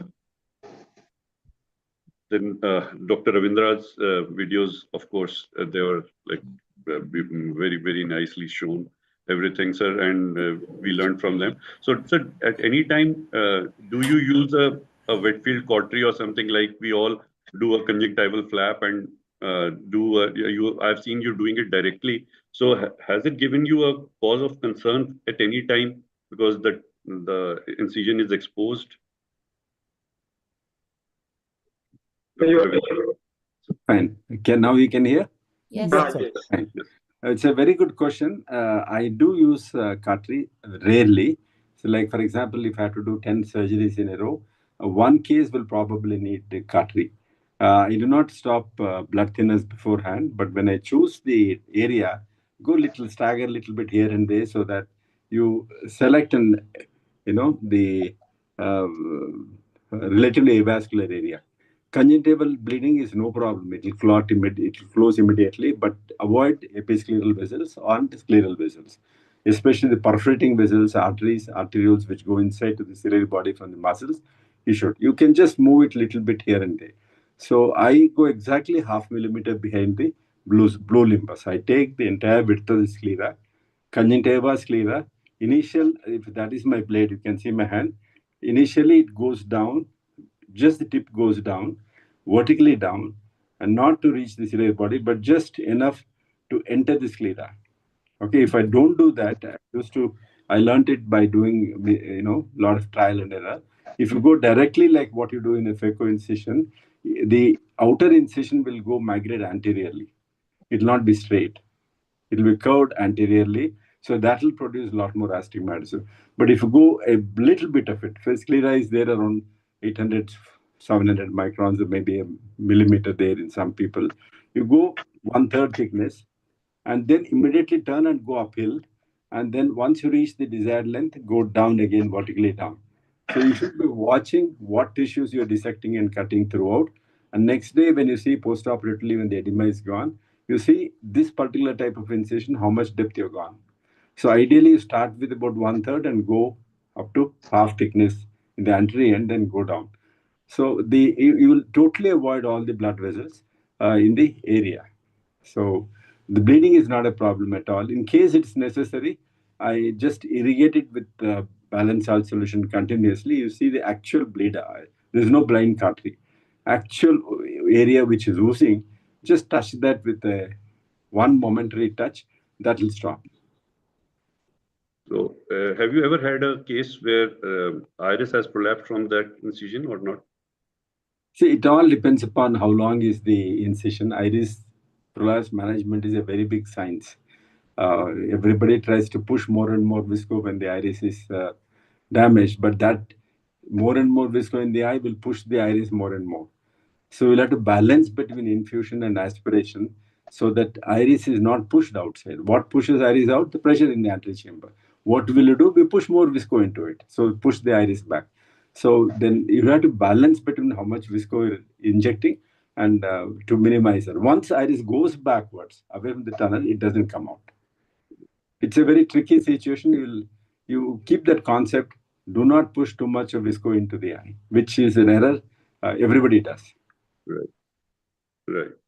And sir, one tip about how you use a cystitome to bisect the nucleus, and any tip for the youngsters, because that seems very simple when you are doing it, but it's not that simple. My tip is beginners should not do it. You rather enlarge the tunnel and remove it. It's a risky procedure. I mount the 26 gauge cystitome, which is bent at 135 degrees or 45, whatever it is from the straight line. And then I use the same thing for rexis because I puncture the floor of the tunnel and then go inside to keep the visco inside all the time. That's a tunnel floor entry technique. I think it's there in some videos are there. You can have a look at it. And then they should not be, see, the thing is, the moment you put the vectors inside the eye, behind the nucleus, everybody has a tendency to push it up to avoid tearing the posterior capsule. Am I right? Yeah. So you don't do it. Go backwards. You're not going to tear the anterior capsule at all by going backwards, because in phaco, you push it by a couple of millimeters, 4 or 5 millimeters sometimes. So go backwards and then create a lot of space in front of the nucleus, infuse viscoelastic there, and then take the cystitome, mount it on a lower lock syringe. Otherwise, when you're pressing it, sometimes, it shoots into the antechamber because of the sliminess of the visco. Always choose a lower lock syringe, mount it on a lower lock syringe. I hold it, if that is my syringe, I hold it like that. Okay, I'm continuously pushing with my thumb as I'm doing it. Try doing it outside, it's easy. It needs a little practice. And then go inside, go parallel to the endothelium, and then keep injecting, and then score the nucleus, ensuring that you create that space between the nucleus and endothelium all the time. The other simple technique which I am doing right now is there are two ways of doing it. In the bag itself, you can bisect it using a ball dealer and the cystotome. So up to grade 2, grade 3, you can easily bisect it in the bag and then take it out piece by piece. The other one is, as I am rotating the nucleus, tilting the nucleus to the anterior chamber, with two instruments. My right eye will have this cannula, 27 gauge cannula, and the 25 gauge cannula, and the left eye will have the SINS cube. Then I bisect the nucleus in the CCC plane. This I've started doing a couple of months ago. Soft cataract, it works beautifully well. You remove only half of it. The bisection has happened in the bag. Soft nucleus, it's easily done. And then they remove the second half. There are three techniques. One is in the anterior chamber, as you saw just now. Other two I have not shown. The other is completely in the capsular bag. The third one is, as it's one pole is coming out, then you have any two instruments, one in front, one in behind the nucleus. Just touch them, and then it bisects into it at the plane of rhexis. So this is a new technique that I've again accidentally learned when I'm prolapsing a nucleus, but I'm enjoying doing that. Wonderful, sir. Thank you so much. And Dr. Rahul, do you have any questions for sir also? No, first of all, again, I want to congratulate all the three speakers and Anil Shah sir for showing all the complicated cases and all the talks of all three talks while managing all the complicated cataract cases. They were very useful, and of course for the beginners and for us also, it's quite challenging cases. So I think Sachdeva sir, you have covered nicely, asking so many questions and detailed assessments. So there is any not a new sort of a question that can be asked, and the doubts have to be cleared. But again, I congratulate Anil Shah sir because he has shown some good cases in which we have to doing the complicated case. Like particularly, he showed a case of the hypermature cataract. Again, day in and day out, we get this type of cataract even in a place like Pune. Though a lot of awareness is there about the cataract, but still a hypermature cataracts are coming to our clinics and our hospital, and then we have to tackle. And then again is a big problem in doing rhexis and managing the nucleus, and also that is a thing. And again, the snare technique and all also is quite useful. And again, I congratulate Ravindra sir to show all the complicated cases, and particularly how he was delivering the nucleus with the help of a cystotome. Dr. Masurkar also nicely shown complicated management of the cases with the zonular weakness. Of course, in our practice, we come across many cases where there is a zonular dehiscence and weakness, and we have to deliver the cataract. So he has nicely highlighted its importance. And of course, Kaur Madam has also highlighted the importance of the nuclear management. So that is also particularly, we come across many cases where the nucleus is very brown, hard, or even a black sort of a nucleus. And the is particularly in a hypermetropic eyes where the size of the antechamber is a little bit shallow, and then a lot of difficulty we encounter during removing this sort of a nucleus. So she has that customized cases or customized micro small incision cataract surgery she has shown, and she has also given us a good sort of a technique, particularly wheeling out of the nucleus that I like the most, and even I am practicing it. So again, I congratulate you all, and particularly Anil Shah sir, Marathe sir, and all the office bearers for giving us the opportunity to participate in the event. Thank you. Thank you, Dr. Rahul, Dr. Sachdeva. Thank you so much. Our chairperson. Just one question for Dr. Anil Shah sir. It's a wonderful, you have shown us a wonderful technique, the snare technique. It looks scary from outside, but as you say, that it is quite easy to learn. So anything for the residents, young residents who must be watching your videos. So how to go about it, how to start doing a snare? Actually, snare technique is a very simple technique.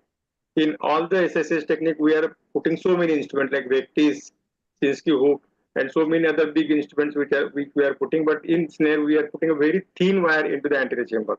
Now the main fear is that this thin wire will touch the endothelium and will damage the endothelium and will cause complications in damaging posterior capsular iris. But actually, it doesn't occur because when we engage the nucleus and when we pull the handle, the loop becomes smaller. When the loop becomes smaller, it is always away from the endothelium and away from the posterior capsule and iris. So it never causes any damage to the intraocular structure. Only the trick is that while inserting the loop into the anterior chamber and engaging the nucleus, that is the only critical step. You have to be very careful. During that, what care you should be taken, that nucleus should not be moving. It should be fixed into the anterior chamber, and it should be surrounded by OVD all around. So there is adequate space for the wire to engage the nucleus. If these few tricks are followed, then you can definitely master. Initially, you will get difficulty in 4 or 5 cases. You may cause damage to endothelium, or you may cause damage to intraocular structure in initial phases. But once you master 4 or 5 cases, then nothing like Snare. You can do all types of cases through 3.5 millimeter incision. There is no need to do phaco. I have stopped doing phaco for last 15 years, and I'm doing this Snare technique for all premium cases and every type of cataract. And my aim is one technique for all types of cataract. This is a simple, safe way of doing SICS in hard, complex cases. Thank you, sir. Thank you so much, sir. Thank you. And Dr. Masurkar, sir, you have shown wonderfully your videos about your the subluxated and dislocated lenses, and you use the CTRs and the segments. Do you use them regularly in such cases, or do you also plan sometimes, if the zonular dialysis is not much, do you plan the IOL placement or a 3-piece IOL in such a way that it stays there? I prefer using CTR if I'm putting a foldable IOL, the single piece foldable IOL. And if a given option, I use this also, 3-piece IOLs. I usually put it in the sulcus and do an optic capture. CTRs I commonly use, but segments I rarely use. You rarely use. All of us, like, CTRs are quite slightly easier to manage than the segments sometimes, and that is fine. But the thing is that the take-home message is that you should always look at the patient on slit lamp beforehand. A dilated patient should be there, because then only you'll understand whether there is a phacodonesis or something, a zonular weakness. That can be known only if you have seen it beforehand, and you'll be ready. So you have to be ready with your with the equipment. You should have your vitrectomy ready. You should have a spare, the lenses ready. You have your iris hooks or the CTRs. If you can plan it well in advance, then it will cause you much less stress when you encounter a problem during surgery. So that should be the carry-home message for all the residents and all the young surgeons out there who are just starting on SICS. And I would say that SICS is nothing but a manual magic. It is nothing short of that, because SICS is the basis on which we can fall back upon if we find some trouble even in our phacos. We do phacos also, and we do SICS also. But sometimes what the phacos cannot handle, the SICS magic can handle very beautifully. Thank you so much for giving me a chance to be here, sir. Thank you, sir. Dr. Shirish Thorat, sir, do you have any comments or any Can I ask something to Ranjan, sir? Yes. Hello, Dr. Thorat. Hello. Yeah. Can I have some question to Dr. Ranjan, sir? Yes, yes, good. Please. Sir is not there, I think. I'm here. He's there. Okay. Sir, congratulations and thank you for showing the wonderful teaching videos actually. So I have a theory that your all IOLs got blue tip haptics at the tip. Oh yeah. Okay. And my second question is, it is 12.2 or 13.5 or 13.35? It is a standard, whatever this, I think it's 13.5 Fahrenheit. I'm not sure, I've forgotten. But then the blue tip that you see is made of PMMA.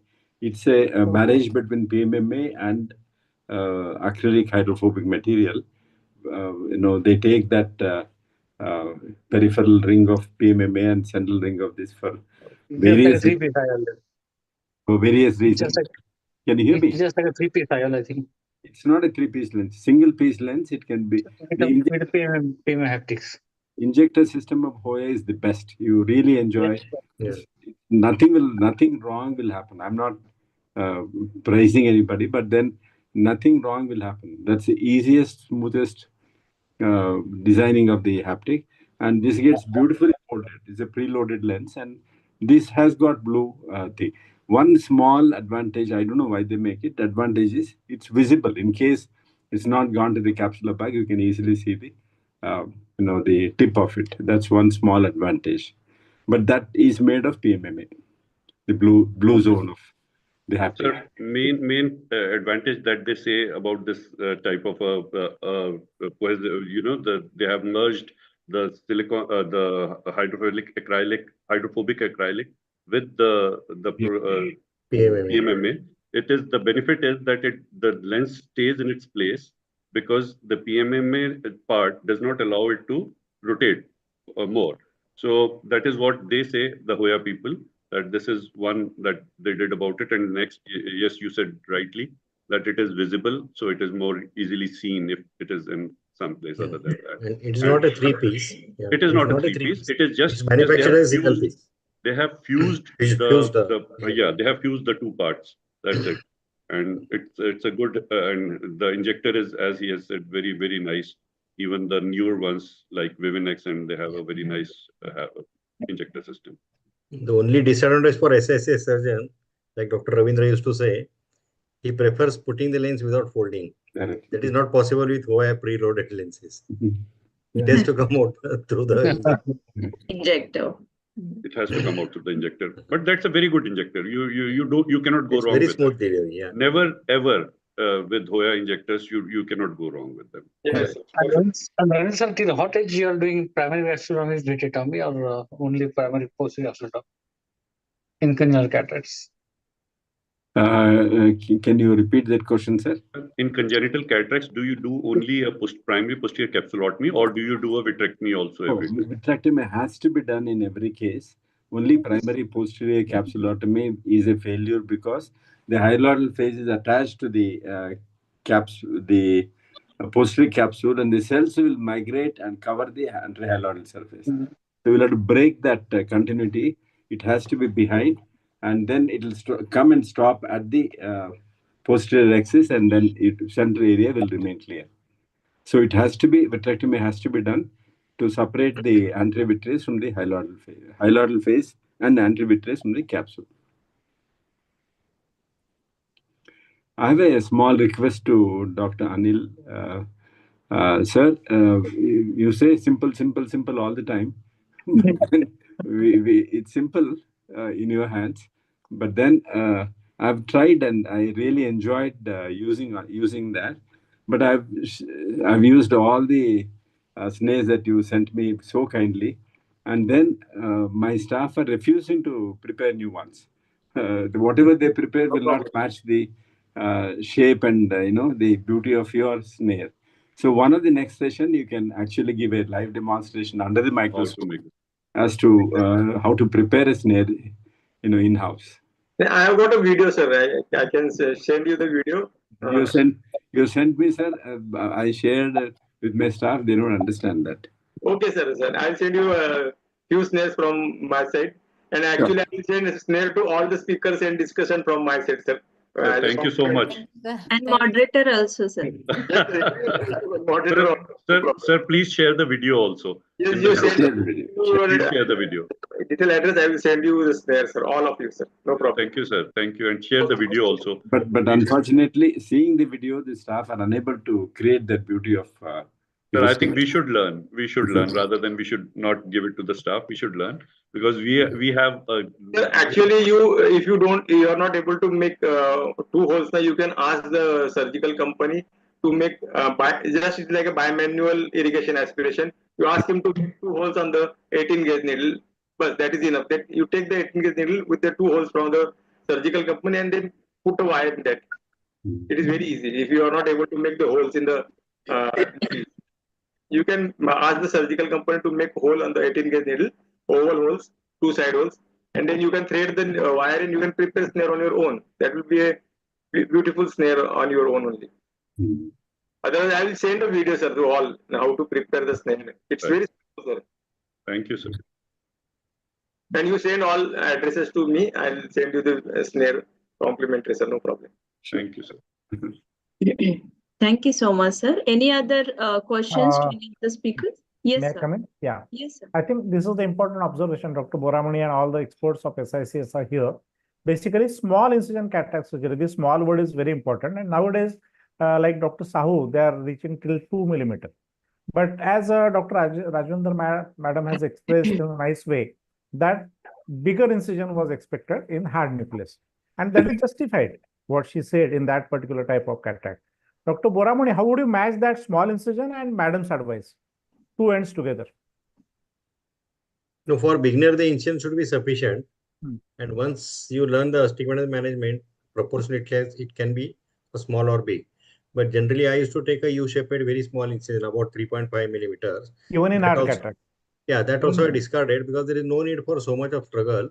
Even with a 5 mm, a very curved incision, if the ends of the incision are very posteriorly, you can have an no astigmatism. So there is no need to go down to 4, 3.5, 3, or even 2 millimeter. That is my take on it. Okay. Actually, these cases are very challenging cases. Like today only I did one case. The patient is one-eyed. So sometimes these factors, one-eyed patient, diabetic patient. So sometimes these factors comes and we want to we want to give a good vision post-operatively. So that type of stress is there. Sometimes the corneal decompensation is there. Patient is of 70 years or 80 years of age, is coming with hard brown cataract.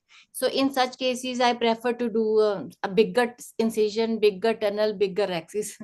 Ma'am, it is absolutely fine. The thing is, we should keep our egos aside and we should think about patient's vision first. Patient wants vision. He doesn't want anything else. Whatever you have done, you can be very happy with your technique. You can be very happy with whatever you have done, whatever marvelous things you can do. But ultimately, the patient will be happy only if he gets vision. So keep your egos aside. You make a larger tunnel, larger, doesn't matter at all. When the patient is happy, you are happy. I feel that you're right, absolutely. Sahu sir is there. He can say about his 2 mm. No, he's not there. He's there. Well, I enjoyed the whole discussion, presentation, particularly the pointed questions people are asking. But I can ask one thing, why SICS should not be the first preference? Can anybody convince me why not? When you are going to take more money to your home and patient is never asking, do me a PECO or do me a SICS, why we cannot make it the first preference? There is no comparison. But sir, when so many benefits are there, you're absolutely right, sir. Your heart rate will be all right, your health will be better, you will be not dependent on mechanical things. So why the senior surgeons, those who are experienced surgeons, go for this art of cataract surgery? As Sumit was telling, it is a magical. Yes, that is the name we have got in All India. The magic of SICS 1 and 2. 2 sessions we have got with that name given by Lalit Verma. So he I don't know, he coined the word on himself only. And it has become a brand now. So anyway, I'm just throwing a question to all of you to think about your experienced surgeons. Make it the first preference. Why not? Let your PECO stand by. Sir, where we lag is that we are not promoting it as the other people are, because sometimes the patient walks in and says, on what machine are you working? There 10% people, sir, throughout my life, I am a very senior surgeon. Yeah. Nobody has asked me like that. Anybody who asks now, I think Boramani has got No one asks this question for so many years of practice. Very, very, very rarely they ask. Instead of PECO, they'll ask laser se karenge. That is very common question. That is very common. Yeah. And we are doing with laser. Sir, the media coverage is so much for those, like, so we are not promoting as much. We should be promoting MSICS as the first choice, because we know the benefits of that. We know how much it. I can tell you one thing. Those who are not asking, we are making them wise by discussing machine. Yes. No, even if they learn on the internet, see, first thing they'll ask laser se karenge. That is very common question. Yes. They will not ask PECO se karenge. Laser, because that laser is something in their mind. There are two ways to answer it. You can explain them what is laser. If you have, you can have only incision with the laser and the machine is very costly and you don't get any added advantage. Another way of answering is that, yeah, we are doing with laser because the size of incision is now lesser than what it used to be in the past in ECC era. Just So to it is add, with the lesser incision. there are two topmost surgeons like Dr. Who wear Rajiv lesser Raut incision. from Pune, Dr. Rajiv Raut from Pune, and Dr. Kuresh Muscat in Mumbai. Both of them are exclusively operating this SICS. And Even not myself FECO. also. Myself Yeah, both of you are there, Dr. Sawa and Dr. Boramani, and they have been telling that they are not doing FECO at all. Basically, and my technique take on is very this popular. is, my take on this is that if your SICS is so advanced that you are giving better results than FECO, then you can do exclusively SICS only. Yes, you can. There is one more way of answering it. Say, like in all conferences, you hear the talks how to convert to SICS in case of difficult FECO, but you will never hear a talk how to convert to FECO in case of difficult SICS. This means that SICS is for all. Yes. And if at all patient So I asks think me, will you operate senior with FECO? surgeons and some people can spend some time with, you know, Ravindra and pick up his methods. Correct. Senior surgeons. Senior surgeons. I'm telling you, he is definitely innovative and a very dedicated teacher. So at least that will go for posterity, and I wish few surgeons learn from him. Yeah. Second thing, if at all patient asks. So anyway, it has been very interesting, and everybody is enthusiastic. Correct. And the presentations were good, and above all, our moderators were superb. Thank you so much. It has been a wonderful experience. If patient asks, will you do FECO? Then you can ask patient, what do you want in FECO? Do you want FECO emulsification, FECO fragmentation, FECO sandwich, or whatever it is? Then patient will say whatever is suitable to you, do it. That's all. It's so simple to answer. FECO baramane And rarely we do FECO immersion. Why many of them are attracted to FECO is only because the fast way of doing corneal incision. They do fast incision in the corneal incision and things are over. They don't want the tunnel incision to make the tunnel making is very difficult. So many of them are attracted to FECO only directly. And I am surrounded by FECO surgeons of my age. Soft cataract. I answer them, their charges are so much, why are charging high? I always say that my technique is unique. They are not doing this technique. If they ask, आप FECO करेंगे क्या? No, this is something special technique. That's all. It has been published in index journals. Wonderful. Wonderful, sir. Thank you so much. Thank you. Thank you. So very nice discussion we had and a very informative, lot of take-home points for the beginners as well as the practicing ophthalmologists. So I request the chairperson, Dr. Anil Shah, to give the concluding remarks. Can I just add one small point here? Yes, sir. Before you close. Yeah. Dr. Sahu asked a very pertinent question: why youngsters are promoting FECO?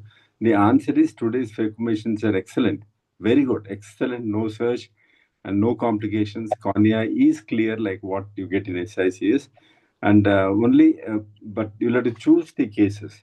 If they are hard nucleus and subluxated lenses or zonular dehiscence or whatever it is, posterior capsular opacification, you will have problems. So youngsters, they learn very fast. FECO, 25 surgeries, they are almost well versed with doing a FECO because of the modernization of the technology. But then what you are going to lose, what should highlight is that they lose the skills of ophthalmology. So the people who do SICS are very skillful surgeons, extremely skillful surgeons, and they deliver excellent results. You can do anything on the eye once you've mastered SICS. That's what youngsters are going to lack if they don't practice SICS. But sir, I told you to start the teaching course. You are not doing it. Only one Ravindra is not enough. I know, but then we teach, we stimulate them by watching videos. But one thing I always tell them is, do not follow videos on YouTube and try to do something, you'll burn your hands. Always, always, always go visit the place, stand next to the surgeon, watch him, ask 100 questions, and do the surgery, record it. This is what IMO also has to do, record it and post them here. Anonymously, you can post them, and we can comment where he can improve. So this we did in Karnataka Ophthalmic Society. It was a grand success. Postgraduates hesitate to present, but junior consultants who still are in learning phases, they presented a lot of videos, and we were all as a panel were trying to correct it. That way, you can really, upskill your technology, your surgical skills. So that you can try once or twice, provided your junior consultants are willing to share their videos. Okay. That's a very good suggestion, sir.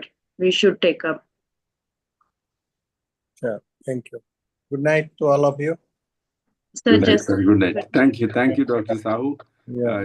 You are the magician behind these magics. May all of you are made it what it is. I just saw the importance of this. All of you have contributed. That's why it is standing out. No, but for you, MSICS would have been dead and gone by now. It would have excelled in only few centers. God is the magician. He can do with anybody. So I'm just been incidental. Anyway, thank you all of you. It's wonderful. So the way the International Society of Manual Incision is promoting manual small incision cataract surgery, na? So the youngsters are also interested in learning. Because teacher like you are coming forward, na? That is what we want. Yes. We want the Ravindra. I've been egging him for a long time. You should focus on teachers. You should take at least 10 teachers. That is what I was telling Boramani. You teach catch hold of the senior surgeons and teach your method. That should go to the roots. See, lectures and other things people hear in 1 year and take it out. But unless they are groomed, they forget. And luckily I got Randhwa, then got Karamjit, all these people, Nilutparna. They are dedicated surgeons, and they see the technique can go ahead. So similarly, Rabindra technique, he is just enjoying himself. That is not good. He is enjoying his surgery. He is enjoying himself, and bas he want to be even cool. That way, the next generation will not benefit much. Video cannot, it cannot replace the teacher. A lot of people come here, sir. They come spend about 2 days, 3 days, record the videos. We have recording. Let me see one of your protege presenting your case. Then I will believe in what you are saying. No, there are a lot of people in Karnataka who follow my technique. Bring them up and in our platform. Let them in the next conference they speak. They are doing wonderful work. Wonderful work. So फिर एक दो का नाम बताओ ना, please. That Ballari, that Kulkarni is there. I mean, he starts work at 6 in the morning. So give their name for this conference in Delhi. I'll answer. I mean, they are the workers. They don't come. They cannot come on the stage and talk. They are field workers. Then don't waste your energy on these people. No, they will remain limited to that place only, na? Because what we are wanting the people we'll bring them. We must focus on people who can really come and propagate it. Correct. So then only next generation is focus.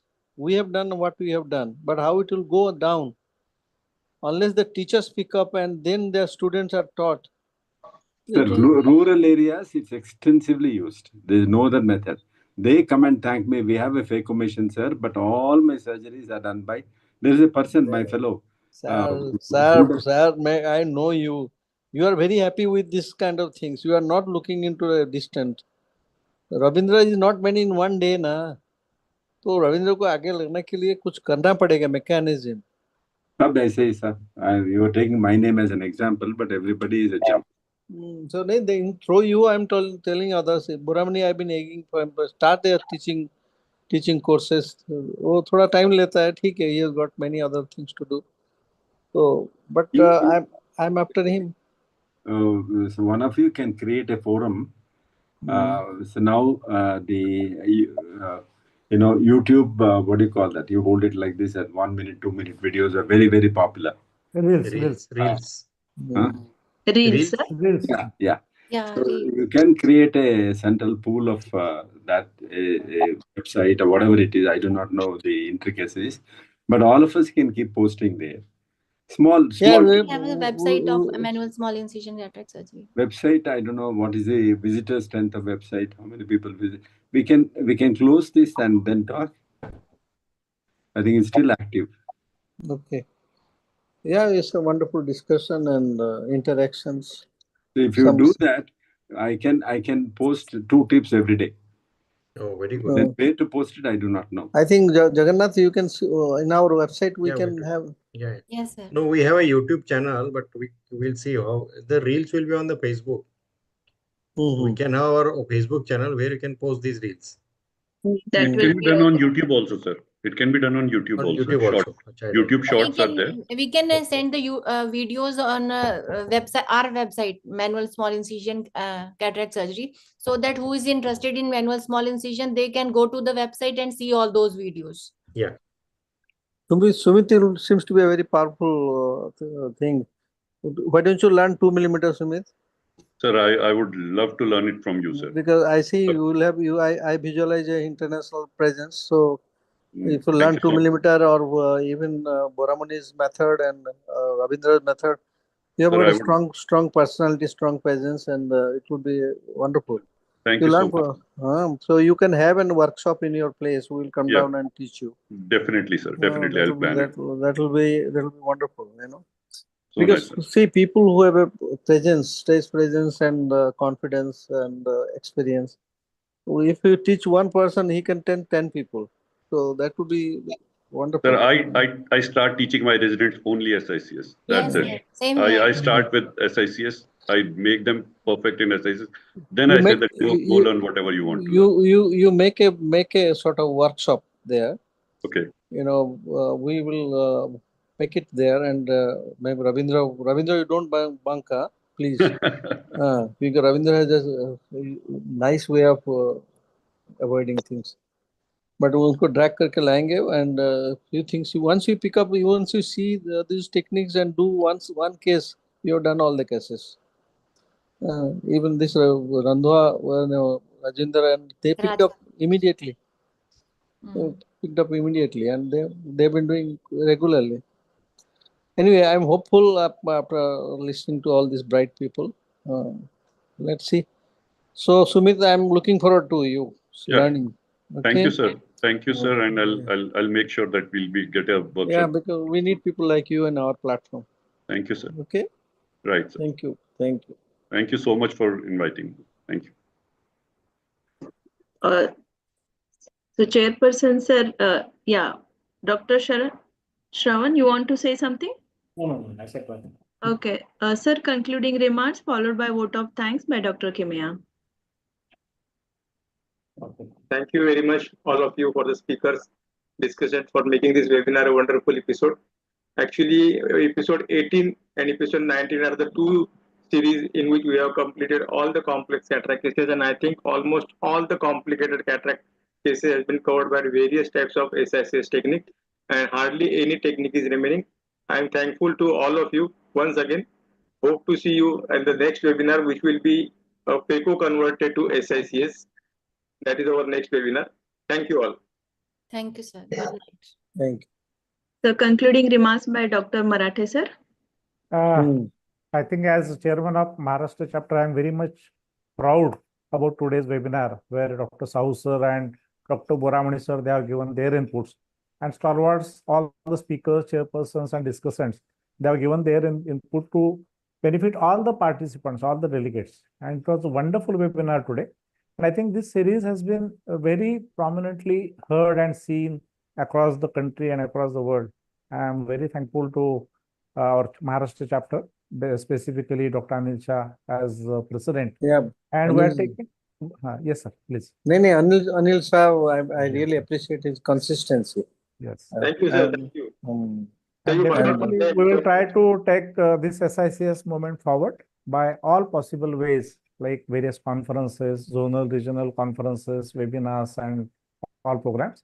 And by inviting so many people across the country and internationally also, as chairpersons, discussants, speakers, probably they are knowing this platform and what SICS is being promoted by ISM SICS by Dr. Sahu and Boramani. So with these words, I think we are coming to the end of this program. It was a wonderful program. Exactly 2 hours are gone by. So good night to each and everyone. One announcement I want to tell you that if anyone is interested, I can come at their place and show Snare technique in all medical colleges and at all private institutes without taking any amount of money, whatever thing. I will come on my own and I will teach their snare technique. Yes, that is what I was telling you, and you are doing it good. Just to add one thing, Dr. Anil Shah met me in one of the conferences, said that I want to promote SICS. I want to visit many more places. I said, you have got one option. You become the president of MSICS Maharashtra chapter. He said, no, I don't have that quality of leadership. I said, you just become the president, and your motto, what you have kept in your mind, will be definitely done. I think Dr. Anil definitely will vouch today that what we had discussed that day, by becoming president of this particular chapter, I think your mission, your dream has been fulfilled. Yes. Thank you all of you.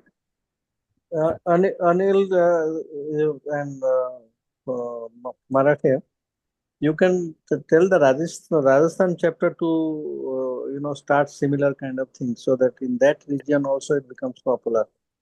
Rajinder, you are there? Yes, sir. Yes, sir. So Rajasthan and all these places, Punjab, why not? Punjab, you can start there, so that yes. those people also the students and everybody participate in this kind of webinars. Yes, sir. And we will give your flyers and other thing. We will take care of that. Okay, sir. Yes, sir. That is a very good idea, because in our institute also, because Dr. Manisha Rathi is a very strong proponent of SICS, and she only asked the junior residents to, push them towards SICS. I think we can do that also. Yeah, so that regularly interest arises, and I'm looking forward to Sumit. Yes, sir. We will bring Ravindra, Anil, myself, Varamani. Each at least one case for each. It would be a pleasure. So that it gets deep rooted. Right. That's our purpose. Okay. Right. Thank you. Good night. Okay. Good night. Good night, everyone. Good night, everyone. Good night. Thank you very much. Thank you. Thank you, everyone. Good night. Vote of thanks to Entod also. Vote of yes.